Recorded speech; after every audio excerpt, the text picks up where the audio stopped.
Shri Venkateswara gold తాకట్టులో ఉన్న మీ బంగారాన్ని విడిపించి కొనబడును.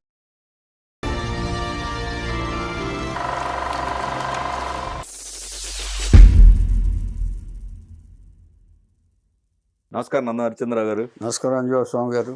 ఈరోజు మన ఫ్లాష్ బ్యాక్లో క్యారెక్టర్ ఆర్టిస్ట్ అయినటువంటి మల్లికార్జునరావు గారి గురించి మాట్లాడుతున్నాం. Okay, very good. ఇచ్చేదంటే మాట్లాడుకోవాల్సిన మనిషి రావు గోపాలరావు గారు, వీళ్ళందరి సరసన బ్రహ్మానందం గారు, అవును, వీళ్ళ కోట శ్రీనివాసరావు గారితో కాంబినేషన్ లో బాగా చేశారు. ఆయన కెరీర్ కొంచెం లేట్ గా స్టార్ట్ అయింది కదా. లేట్ గా స్టార్ట్ అయింది. ఎందుకంటే ఆయన ఒరిజినల్ గా బాడీ బిల్డర్, ఐ మీన్ వ్యాయామశాల నడిపాడు ఎక్కడ అనకాపల్లిలో. సరే, ఆయన వరుసలో చెప్పుకున్నా. ఈయనది అనకాపల్లి. పీలా పోతునాయుడు అచ్చమ్మ పేరెంట్స్, ఈ మల్లికార్జునరావు పేరెంట్స్. ఈయన పేరు పీలా మల్లికార్జునరావు గారు. ఓకే, ఏమండి, వీళ్ళు అనకాపల్లిలో పుట్టాడు. ఈయన తండ్రి స్వాతంత్ర సమరయోధుడు, నిస్వార్థమైన స్వాతంత్ర సమరయోధుడు. అంటే రియలిస్టిక్గా స్వాతంత్ర సమరయోధుడు అనే దానికి నిర్వచనం ఇలాంటి వాడు మల్లికార్జునరావు తండ్రిగా అంటాడు. అంటే చాలామంది స్వాతంత్ర సమరయోధులు అని చెప్పుకుని బెనిఫిట్స్ పొందిన వాళ్ళు గవర్నమెంట్ నుంచి చాలామంది ఉన్నారు. ఈయన అలా కాదు. ఈయనకి సర్వేపల్లి రాధాకృష్ణ గారి పేరుతోటి సైన్ చేసి స్వాతంత్ర సమరయోధుడు అని చెప్పి సర్టిఫికేట్ కూడా ఇచ్చారు. ఈయనకి గవర్నమెంట్ 5 ఎకరాలు ఎంత ఇస్తారు కదా, అది ఇవ్వబోయారు ఈయనకి. ఏమో నాకెందుకు, నాకంటే పేదవాళ్ళు రియల్గా కష్టపడే వాళ్ళు ఇంకా చాలామంది ఉన్నారు. అంటే స్వాతంత్ర సమరయోధుడు అనే టైటిల్ ఉన్నంత మాత్రాన మీరు నాకు ఇవ్వద్దు, రియల్గా బాధపడే పేదవాళ్ళకి ఇది ఇస్తే వాడికి ఉపయోగపడుతుంది, నాకు పర్లేదు, ఐఎమ్ ఆల్ రైట్, నాకు తల్లిదండ్రులు ఇచ్చిన ఆస్తులు ఉన్నాయి అని చెప్పి రిజెక్ట్ చేశాడు. అది వీళ్ళ ఫ్యామిలీ. ఇది చెప్పుకోవాలి మనం. ఇప్పుడు చాలామంది బెనిఫిట్స్ ఎలా పొందుతున్నారంటేనండి, రేషన్ కార్డులో కూడా పింక్ అవకాశం ఉన్న వాళ్ళేమో వైట్ కార్డు తీసేసుకుని రాంగ్ ఇన్ఫర్మేషన్స్ ఇచ్చి బెనిఫిట్స్ పొందుతున్నారు. అలా కాదు వీళ్ళు. అది అందుకని చెప్పాను నేను. చాలామందికి అయ్యి ఓపెన్. సరే, మల్లికార్జునరావు గారు అక్కడే గౌరపాలెంలో జన్మించాడు. ఈయన 1950లో చెప్పిన తర్వాత స్కూల్ విద్య చదివాడు ఆయన. ఇక చదువు మీద పెద్ద ఇంట్రెస్ట్ లేకపోయినా నాటకాల మీద ఇంట్రెస్ట్ ఉన్నా ఆయన ఏం చేసేవాడంటే, ఈ తండ్రికి పరువు పోద్దని చెప్పేసి కొంత ఎడ్యుకేషన్ అంతా కూడా చేసుకుని వ్యాయామశాల కూడా నడిపాడు. గౌరీ వ్యాయామశాల అని చెప్పి 400 మంది స్టూడెంట్స్కి వెయిట్ లిఫ్టింగ్. ఈయన కూడా వెయిట్ లిఫ్టరే. అప్పుడు మంచి పర్సనాలిటీ ఉండేది. ఇక్కడికి వచ్చే దగ్గరికి వైజాగ్లో పవర్ వెయిట్ లిఫ్టింగ్లో ఏదో పోటీలో కూడా పాల్గొన్నారు ఈయన. ఆ తర్వాత ఈయనకి కుదరక ఈ నాటకాల మీద ఇంట్రెస్ట్ వల్ల నాటకాలు ఆడుతూ, అప్పుడు ఫస్ట్ నాటకం ఏంటంటే ఈయన స్కూల్లో చదువుతూనే లెక్కలు తెచ్చిన చిక్కులని బైమిడిపాటి రాధాకృష్ణ గారు రాశారు. ఆ డ్రామాలో యాక్ట్ చేశారు ఫస్ట్. ఏమండి, అలాగా స్కూల్లో కాలేజీలో దాదాపు 50 నాటకాలలో నిష్ణాతుడు అయిపోయాడు ఈయన. 50 నాటకాలు ఆడారంటే ఇక ఎన్ని క్యారెక్టర్లు వేసి ఉంటాడు ఆయన. పైగా ఆ ప్రాంత ప్రజల దాని ప్రకారం క్యారెక్టర్ సృష్టించుకునేవాడు ఈయన. వీళ్ళు అన్ని నాటకాలు ఆడారు ఈయన. అలా ఉంటుండగా ఈయన ఉద్యోగం, మన ఈ హాస్పిటల్లో ఎన్విఎం హాస్పిటల్ ఏదో ఒకటి ఉంది, అక్కడ హాస్పిటల్లో జాబ్ చేశాడు ఆయన. ఎక్కువ ఇది లేకుండా జాబ్ చేస్తూ గౌరీ వ్యాయామశాలను నడిపాడు ఆయన. దాంట్లో విద్యార్థులకు వెయిట్ లిఫ్టింగ్, పవర్ లిఫ్టింగ్ అదంతా చేయటం. దాంట్లో మళ్ళీ ఎంవి మాణిక్యాలరావు అని చెప్పి 84 ఒలింపిక్స్ కూడా వెళ్ళాడు ఆయన. తను సాధించలేనిది తన స్టూడెంట్స్లో చూడాలనుకున్నాడు మల్లికార్జునరావు గారు. అయితే తను ఎలాగో ఈ నాటకాలు పడి అది దానికంటూ స్పెషల్ కేర్ తీసుకోవాలి వెయిట్ లిఫ్టింగ్కి. ఫుడ్ దగ్గర నుంచి అలవాట్ల దగ్గర నుంచి అన్నీ చేసుకోవాలి. తనకి ఎలా కుదరట్లేదు కాబట్టి, నాటకాలంటే నైట్స్ గీట్స్ ఉంటాయి కదండి, అంటే కుదరట్లేదు కాబట్టి స్టూడెంట్స్లో తను చూసుకున్నాడు. చాలా మందిని డెవలప్ చేశాడు ఆయన. ఇలా ఉంటుండగా అప్పటికి రావు గోపాలరావు గారు వెళ్ళిపోయి డైరెక్షన్ డిపార్ట్మెంట్లో పనిచేస్తున్నాడు ఆయన. రావు గోపాలరావు కో డైరెక్టర్గా చటర్జీ గారి దగ్గర, వీళ్ళ దగ్గర, శారదాపు సినిమాలకి వీళ్ళ దగ్గర కో డైరెక్టర్గా పనిచేస్తున్నాడు. అప్పుడు ఏం చేశాడంటే, చిక్కాల నారాయణరావు గారు అనే పెద్ద మనిషి రాజీనామా అనే నాటకం చూసి, నువ్వు ఇలా కాదు ఉండాల్సింది అని తీసుకెళ్ళి రావు గోపాలరావు గారు పరిచయం చేశాడు. ఓకే. రావు గోపాలరావు పరిచయం చేసి ఎలాగైనా ఇతను మంచి ఆర్టిస్టు, హెల్ప్ చేయండి అని చెప్పాడు. హెల్ప్ చేయండి అంటే, హెల్ప్ చేయాలంటే ఏదో చూడాలి కదయ్యా అన్నాడు ఆయన. ఒకసారి యాక్ట్ చేసి చూపించన్నాడు. యాక్ట్ చేశాడు మల్లికార్జునరావు. ఓకే. చూస్తే బ్రహ్మాండంగా అనిపించింది. ఓహో పనికొస్తాడు అని అనుకుంచి, అయితే ముందు నటించావు కరెక్టే, కానీ ముందు ఏం తెలుసుకోండి, నేను ఎందుకు చేస్తున్నాను అనుకుంటున్నావు ఈ డైరెక్షన్ డిపార్ట్మెంట్లో. స్టేజ్ వేరు, బిగ్ స్క్రీన్ వేరు, సినిమా తెర వేరు, పబ్లిక్ తెర వేరు. అంచేత దానికి దీనికి తేడా తెలుసుకుని మాడ్యులేషన్స్లో మార్పు తెచ్చుకోవాలి. ముందు అది అర్థం చేసుకున్న తర్వాత మనం అది ఆయన సూత్రం, అది రావుగోపాలరావు అని అర్థం చేసుకోవాలని చెప్పి ముందు. అంటే ఇప్పుడు వీళ్ళు వైల్డ్గా చేస్తారు కదండి స్టేజ్ మీద, అంతే కదా.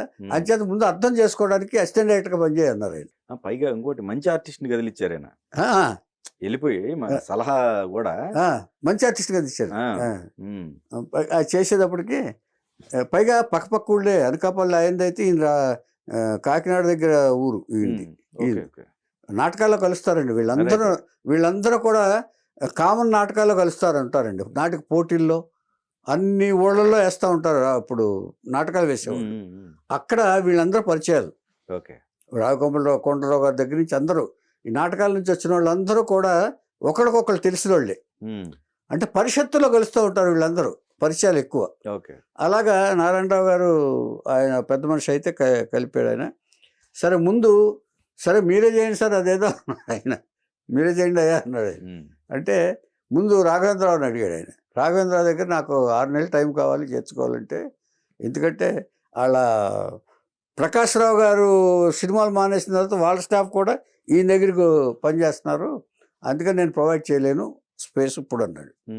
ఇది డైరెక్షన్ డిపార్ట్మెంట్. తర్వాత గురువు గారిని అడిగితే గురువు గారి ఇంటర్వ్యూ దొరకలేదంట అప్పుడు. ఏదో 1 కిలోమీటర్ల పొడవులో అసలు ఇంటర్వ్యూ చెప్పినా కూడా అసలు చెప్పడానికి కూడా అవకాశం లేనంత బిజీగా ఉందట అక్కడ అప్పట్లో. వీళ్ళు ట్రై చేశారు ఏమండి. ఆ తర్వాత వాసు గారు వీళ్ళందరూ ట్రై చేసిన తర్వాత దేవదాస్ కనకాల గారు దగ్గరికి వెళ్ళారు. వెళ్ళి ఆయన నాగమల్లి అనే సినిమా తీస్తున్నాడు. ఆయన నాగమల్లి సినిమా తీస్తుంటే ఆయనతో చెప్తే, అవును నువ్వు ఆర్టిస్ట్ అన్నావు కదా, ముందు ఇదెందుకు, ముందు నువ్వేం చేస్తావు చూపించు అన్నాడంట. వేస్తే ఆయన క్యారెక్టర్స్ వేసి చూపించాడంట. తన నాటకాల్లో వేస్తే కానీ లేకపోతే మిమిక్రీ కానీ ఇవన్నీ చేసి చూపించాడంట. చూపించిన తర్వాత నువ్వు ముందు వేషం వేయి, తర్వాత చూసుకుంది కానీ అని చెప్పి వేషం వేయించాడంట. వేషం వేయించిన తర్వాత అప్పుడు ఇక అట్లాగా ఉంటుండగా రావు గోపాలరావు ఏం చేశారంటే, ముందు రామ విజేత ఫిల్మ్స్ వాళ్ళు తులసి అనే సినిమా తీస్తున్నారు. రామ విజేత ఫిల్మ్స్ బాబురావు గారు, ప్రభాకర్ అని ఇద్దరు అన్నదమ్ములు, కాకినాడ వాళ్ళే. కాకినాడకు సంబంధించి వీళ్ళందరూ ఒకే ప్రాంతం కాబట్టి అక్కడికి వెళ్తే తులసిలో ఒక చిన్న పాత్ర ఇచ్చారు. చిన్న పాత్ర ఇచ్చిన తర్వాత నాగమల్లిలో వేషం వేశాడు ఆయన.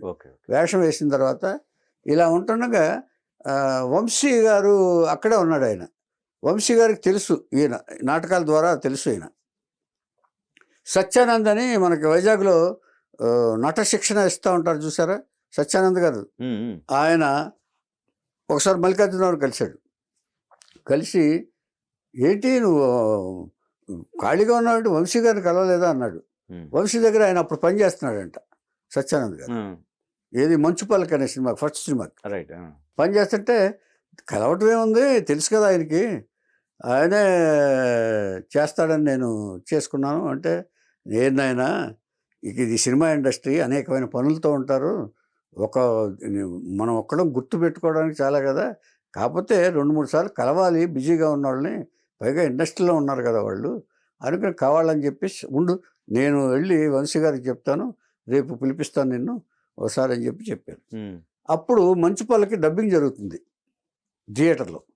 డబ్బింగ్ జరుగుతుంటే సత్యానంద్ గారు అనుకున్నట్టే ఎంత సిన్సియర్టీ చూడండి, ఇప్పుడు కనపడి చూస్తానులే అని చెప్పి వెళ్ళిపోయేవాళ్ళే తప్ప, ఇది కూడా ఒక సూత్రం మనకి నేర్చుకోవాల్సిన ధర్మం. ఫ్రెండ్కి మాట ఇచ్చాడంటే ఆ మాట నిలబెట్టుకుని ఆ మర్నాడు వంశీ గారికి చెప్పి మల్లికార్జునరావు గారు కవర్ చేసి పిలిపించాడు థియేటర్కి. అది ఇచ్చేసింది. ఉమ్, అయిన తర్వాత వచ్చాడు, చూశాడు. ఏటా రా రా రా రా అని. ఏంటి నువ్వేదో బాగా చేస్తావు సత్యాన్ని చెప్తున్నాడు అన్నాడు. ఏం చేస్తావు చేయన్నాడు. ఏం చేస్తాను సార్, ఏం చేయబట్టే అది చేస్తాను సార్, ఉమ్, అదే ఉంది నాటకాలు వేసాను కదా సార్ అన్నాడు. కాదే నువ్వేం చేస్తావు ముందు చెప్పన్నాడు. సరే ఈయన కూడా మళ్ళీ మిమిక్రీ, తన హాస్పిటల్లో పనిచేసిన ఇది అన్నీ చేసి చూపించాడు. ఆయన చేసి చూపిస్తే బాగా నచ్చింది, ఉమ్, వంశీ గారు బాగా నచ్చింది. చాలా న్యాచురల్గా ఉంది, ఆ పెర్ఫార్మెన్స్ చాలా బాగుంది. అంచేత మంచు పల్లకి అయిపోయింది సినిమా, కానీ నీ కోసం నేను ఒక సీన్ క్రియేట్ చేస్తాను ఇందులో, ఉమ్, క్రియేట్ చేసి రేపు తీస్తాను, రేపు సాయంత్రం డబ్బింగు అని చెప్పాడు ఆయన. చెప్తే సరే సార్ అని చెప్పేసి ఒక సీన్ రాసి మంచు పలకలో చేసి డబ్బింగ్ చేశాడు. ఈ లోపల వాళ్ళ ఫాదర్కి ఒంట్లో బాగోలేదని అవకాశం వచ్చింది. వచ్చిన తర్వాత సరే వెళ్ళొస్తాను సార్ అని చెప్పేసి వంశీ గారితో చెప్పేసి వెళ్ళిపోయాడు. అంటే ఈ ఆర్టిస్ట్ ఎంత ఇన్స్పైర్ చేశాడనేది దీన్ని బట్టి అర్థం చేసుకోవచ్చు. అవును. అయిపోయిన తర్వాత ఫైనల్ డబ్బింగ్ జరుగుతుండగా ఒక సీను రాసి క్రియేట్ చేశాడంటే వంశీ గారి గొప్పతనం కూడా ఉంది అవును ఇందులో. అంటే ఒక ఆర్టిస్ట్ నచ్చాడంటే ఎలా ఎంకరేజ్ చేస్తారు అనే దానికి ఇందులో 2 సూత్రాలు, 2 ధర్మాలు ఉన్నాయి మనకి. స్నేహితుడి ధర్మం, మాటిచ్చిన ప్రకారం పిలిపించాడు. ఈయన ధర్మం, డైరెక్టర్గా దర్శకుడిగా ఒక ఆర్టిస్ట్ నచ్చితే ఎంత చేయాలో అంత చేయటానికి ఈయన సిద్ధపడ్డాడు, ఎంకరేజ్ చేయటానికి. అలా అంతతోటి వదిలిపెట్టలే. ఏమండి వెళ్ళాడు. వెళ్ళి ఫాదర్ సంగతి ఏదో అయిపోయిన తర్వాత మళ్ళీ వచ్చాడు. మళ్ళీ వచ్చిన తర్వాత ఇక ఈ లోపల హాస్పిటల్లో జాబ్ తీసిపారేస్తే ఎలా తీస్తారు మీరు, నేను ఆథరైజర్గానే నాకున్న సెలవులనే ఇచ్చేస్తున్నాను కదా అన్నాడు. నువ్వు అడగటానికి రైట్ లేదు అన్నాడు. ఎందుకు రైట్ లేదు? ఎస్, నేను ఇప్పుడు మా యూనియన్ పెట్టుకుంటున్నా, వర్కర్స్ అందరిని కలిపి యూనియన్ పెట్టి ట్రేడ్ యూనియన్ లైసెన్స్ పంపించాడు ఆయన. భయపడ్డాడు వాళ్ళు హాస్పిటల్ వాళ్ళు. అంటే అది అప్పటికి వర్కౌట్ కాలే. గవర్నమెంట్కి నుంచి రావాలంటే చాలా కాకపోతే నాంది పలికాడు ఈయన. అప్పటికి హాస్పిటల్ యూనియన్ వర్కర్స్ లేదు, వాళ్ళకి యూనియన్ లేదు. ఈయన క్రియేట్ చేశాడు, లైసెన్స్కి అప్లై చేశాడు ఆయన. ఓకే, వర్కర్స్ అందరినీ హాస్పిటల్ వర్క్ అక్కడ. ఏమండి ఇప్పుడు కాదు అది, ఆ తర్వాత లైసెన్స్ ఇచ్చారు వాళ్ళకి, ట్రేడ్ యూనియన్ దీనికి సమ్మెలు చేయడానికి వీడికి. ఆ తర్వాత ఈయన నాటిన విత్తు ఆ వృక్షం తర్వాత అయింది. ఈయన సినిమాల్లో బిజీ అయ్యాక ఈయనకు ఉపయోగపడలే. చాలా మంది అలా ఆయన వచ్చి కృతజ్ఞతలు చెప్పారు ఆయన. ట్రేడ్ యూనియన్ మీ వల్లే, యూనియన్ వల్లే భయపడుతున్నారు ఇప్పుడు అని చెప్పి అలాగా ట్రేడ్ యూనియన్ లీడర్ అయ్యాడు అప్పట్లో అక్కడ. అంటే స్వాతంత్ర సమరయోధుడు కదా, అధర్మాన్ని ఎదిరించే మనస్తత్వం మల్లికార్జునరావు గారికి ముందు నుంచి ఉంది కాబట్టి అదే ఏమండి, డౌట్ లేదు. ఇక్కడ కూడా అలాగే పదవులు అనిపించాడు. ఇక్కడికి వచ్చాడు. వచ్చిన తర్వాత ఇక వంశీ గారిని నమ్ముకున్నాడు. లేడీ స్టైల్ అనే బ్రహ్మాండమైన దాంట్లో బట్టల సత్తి క్యారెక్టర్ వేశాడు. అది ఎంత పేరు పొందిన నిక్ నేమ్ కూడా బట్టల సత్తి మల్లికార్జునరావు గారు అనరు. ఏమండి అలా అయిన తర్వాత ఇక వరుసగా సినిమాలు, అన్వేషణ, తర్వాత ఈవీవి గారు, వంశీ గారు, ఈ కామెడీ డైరెక్టర్స్ అందరూ సినిమాలు వరుసగా చేస్తున్నారు. ఎస్పెషల్లీ హలో బ్రదర్తో ఇంట్లో వెళ్ళాలి అంటూ హలో బ్రదర్లో మన కోట శ్రీనివాసరావు కాంబినేషన్లో ఇన్స్పెక్టర్ను ఇన్స్పెక్టర్ టీచ్ చేస్తూ ఉంటాడు. అందుకే అనుభవం ఉన్నోడు కావాలి పక్కన. వీళ్ళిద్దరు వాదులు ఆడుకుంటుంటే నేను సీనియర్, నేను ఇన్స్పెక్టర్ అవ్వాలి, నువ్వు అయ్యావు అని ఈయన ఇట్లా అంటే నాగార్జున బ్రహ్మానందం పారిపోతారు. ఇలాగా పండించే క్యారెక్టర్. తర్వాత కొన్ని సినిమాల్లో, రేవణేశ్వర సినిమాల్లో పతివ్రత ధర్మం వేషాలు, నానా వేషాలు వేసి పాదపూజ చేస్తాడు శ్రీలక్ష్మి. ఇలాంటి క్యారెక్టర్లతో బ్రహ్మాండమైన, అసలు ముందు రావుగోపాలరావు గారి ప్రభావం ఉండేది. ఇది కొంచెం డైలాగ్ మాడ్యులేషన్ ఆయన్ని అనుసరించేవాడు. ఆ తర్వాత మార్చుకుని కొంచెం ఉత్తరాంధ్ర తీసుకొచ్చి ఈయన ఓన్ మాడ్యులేషన్ ఇచ్చేసుకున్నాడు. ఓన్ మాడ్యులేషన్ తీసుకున్న తర్వాత ఇలాగా దాదాపుగా అన్ని సినిమాలు చేస్తూ, ఈయన ఒరిజినల్గా పాత కాంగ్రెస్ వాది, వాళ్ళ నాన్న స్వాతంత్ర కాబట్టి. కానీ ఎన్టీఆర్ గారి మీద స్కూల్లో ఉన్నప్పుడే ఎన్టీఆర్ అభిమాని సంఘం కూడా స్టార్ట్ చేశాడు ఆయన. ఏది అక్కడ. అందుకని ఆయన తెలుగుదేశం పార్టీలో చేశాడు, మెంబర్ అయ్యాడు తర్వాత తెలుగుదేశం పార్టీ. ఈయన అంటే పాత కాంగ్రెస్ లేదు కదా అప్పుడు. పాత కాంగ్రెస్ అంటే కాడెద్దులు ఎక్కడున్నాలా ఆ కాలం నాటి కాంగ్రెస్ యోధుడు ఆయన, వీళ్ళ నాన్న ఉమ్, పోతున్నాడు గారు. అదే ఏమండి రైట్ రైట్. అలా ఉన్నప్పుడు తెలుగుదేశం పార్టీ ఏం జరుపుతా చాలా లాయల్గా ఉన్నాడు కాబట్టి పార్టీకి. అప్పుడు ఈయన దాడి వీరభద్రరావు అనకాపల్లిలో కంటెస్ట్ చేసినప్పుడు ఈయన తీసుకెళ్ళి ప్రచారాలు చేయించారు 40 రోజులు దాదాపు. ఉమ్, సో అలాగా తెలుగుదేశం పార్టీ పట్ల అభిమానం చేశాడు. ఆ అభిమానంతో ఇక్కడ ఉమ్మడి ఆంధ్రప్రదేశ్లో ఉండగా శ్రీనగర్ కాలనీ వెంకటేశ్వర స్వామి టెంపుల్కి ఈయన చైర్మన్ చేశారు. ఓకే. ఎవరు? చంద్రబాబు నాయుడు గారు చేశారు రైట్. ఉమ్మడి ఆంధ్రప్రదేశ్లో. ఉమ్, ఉమ్, ఏమండి ఆ తర్వాత మూవీ ఆర్టిస్ట్ అసోసియేషన్ సెక్రటరీగా చేశాడు ఆయన. ఇది చేసిన సర్వీస్ చేసిన తర్వాత ఆ, ఈ ఎల్బి శ్రీరామ్ గారిని వంశీ గారికి కూడా ఈయన రచయిత, మంచి డెమో ఆర్టిస్ట్ అని వంశీ గారు కూడా పరిచయం చేశాడు ఈయన. తర్వాత ఈ లేడీస్ టైలర్లో పర్ఫార్మెన్స్ చూసిన తర్వాత తనికేళ్ల భరణి గారు నువ్వంటే నాకు రెస్పెక్ట్ పెరుగుతున్నా, నీ పెర్ఫార్మెన్స్కి మేము కూడా చేయలేనంత బాగా చేస్తున్నాం అని చెప్పి మెచ్చుకునేవాడంట.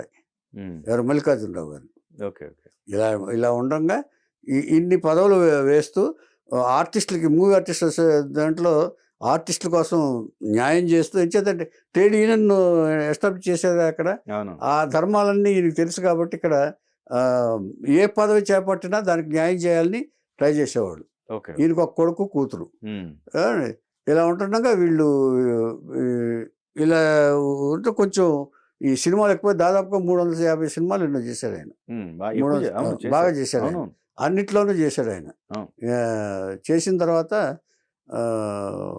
ఒక స్టేజ్ అయిన తర్వాత ఈయనకి క్యాన్సర్ అటాక్ అయింది.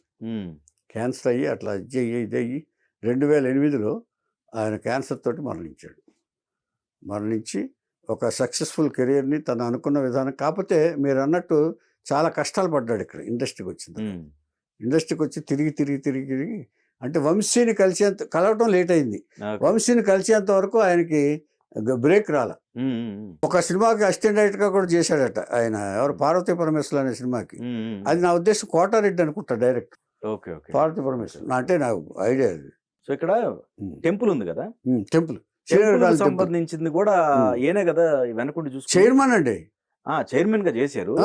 బట్ ఇక్కడ ప్లస్ అక్కడ మన ఫిల్మ్ నగర్ లో ఉంది చూసారా? అవును. ఆ టెంపుల్ కూడా ఏదో చేశారు ఈయన. ఫిల్మ్ నగర్ లో అంటే ఒక మెంబర్ గా చేసిన తర్వాత మెయిన్ శ్రీనగర్ కాలనేనండి అది. వాళ్ళు జగపతి రాజేంద్ర ప్రసాద్ గారు వాళ్ళు చూసుకున్నారు. చేసుకున్నదే ఈయన ఇన్వాల్వ్మెంట్ ఉండేది పెద్ద లేదండి. ఈయన ఇన్వాల్వ్మెంట్ లేదు. ఇదే ఇది దేవాదాయ శాఖ ఆధ్వర్యంలో ఈయనకి పోస్ట్ ఇచ్చారు, చైర్మన్ పోస్ట్ శ్రీనగర్ కాలనీ. అది వాళ్ళు తయారు చేసుకుంది. జగపతి రాజేంద్ర ప్రసాద్ గారు వాళ్ళు అక్కడ కొంతమంది ప్రైవేట్గా చేసుకున్నారు. ఆయన ఎవరు? వైజాగ్ స్వామితో దీంట్లో ఆధ్వర్యంలో వాళ్ళు డెవలప్ చేసుకున్నారు. అది ఈయనది కాదు. మల్లికార్జున గారి విషయంలో కమెడియన్స్ ఎవరైతే ఉన్నారో వీళ్ళంతా కూడా ఒక గ్రూప్ గా కలిసిమెలిసి ఉండేవాళ్ళు అండి. సపోర్ట్ చేసేవాళ్ళు, సపోర్ట్ చేసిన వాళ్ళు ఒకళ్ళు. ఇటు ఏవిఎస్ కానివ్వండి, ఇటు బ్రహ్మానందం కానివ్వండి, ఇటు రావుగోపాలరావు కానివ్వండి, ఇటు మిగతా వాళ్ళు కానివ్వండి, ఎవరైనా సరే, వేలు, సుత్తి వీరభద్రరావు కానివ్వండి, అందరూ కూడా ఒక కామెడియన్ ఫ్యామిలీ ఎక్కువగా మెయింటైన్ చేసిన వాళ్ళు ఈవి సత్యనారాయణ గారు అండి. అవును. ఫ్రాంక్లీ ఎవరికోళ్ళు వాడిలో కూడా చేశారు. ఈవి సత్యనారాయణ గారు 3-4 పిక్చర్లు చేశాడు ఆయన. అవును. వాళ్ళ గురువు గారు లాగానే సేమ్ జంధ్యాల గారు లాగా. జంధ్యాల గారు లాగానే. కరెక్ట్. మొత్తం కామెడీ ఎవరికోళ్ళు వాడిలో లేని కామెడీని ఎవరో చెప్పండి నాకు. మొత్తం కరెక్ట్. ఆయన సినిమాలన్నీ ఉన్నాడు ఆయన. ఏది ఎక్కడి నుంచి హలో బ్రదర్ దగ్గర నుంచి కంటిన్యూ చేసి చాలా. ఈయన సాఫ్ట్ క్యారెక్టర్లు కానీ లేకపోతే ఇంకొక టైప్ ఆఫ్ చాలా రేర్ గా చేశారు. అంటే మరి తమ్ముడు, పవన్ కళ్యాణ్ సినిమా తమ్ముడు, అది కూడా కామెడీగానే ఉంటుంది. కామెడీ అదే బద్రి కావచ్చు, బద్రి ఇవన్నీ కూడా కామెడీగానే కామెడీ క్యారెక్టర్. అంటే నేను అనేది సాఫ్ట్ రోల్ ఇవి ఉంటాయి చూసారా, కొంచెం విలన్ షేడ్స్ కానీ. ఎంఎస్ నారాయణ చేసినట్టు అంతగా చేయలే. ఎంఎస్ నారాయణ ఫాదర్ గా కూడా చేశారు ఆయన. బెడ్ మీద పడుకుని చేశారు. బట్ ఈయన ఆ రేంజ్ లో చేయలేదు, సెంటిమెంట్ చేయలేదు. అంటే ఎక్కువగా ఒక రావు గోపాలరావు గారు అనేవాళ్ళు ఆ టైప్ క్యారెక్టర్స్కి ఫాదర్ వేయాలన్నా, ఒక ఇది వేయాలన్నా కూడా, ఎంత విలన్ చేసినా కూడా అట్టటి వాళ్ళు చేశారు తప్ప వీళ్ళని కొంచెం ఇలాగే ఫ్యామిలీ సబ్జెక్ట్స్లో చేసేవాడు. కోట శ్రీనివాసరావు కాంబినేషన్లో బాగా చేసేవాడు ఆయన. శరత్ గారి సినిమాల్లో బాగా వాళ్ళిద్దరిని ఎంకరేజ్ చేసేవాడు ఆయన. రైట్. అదే. ఇది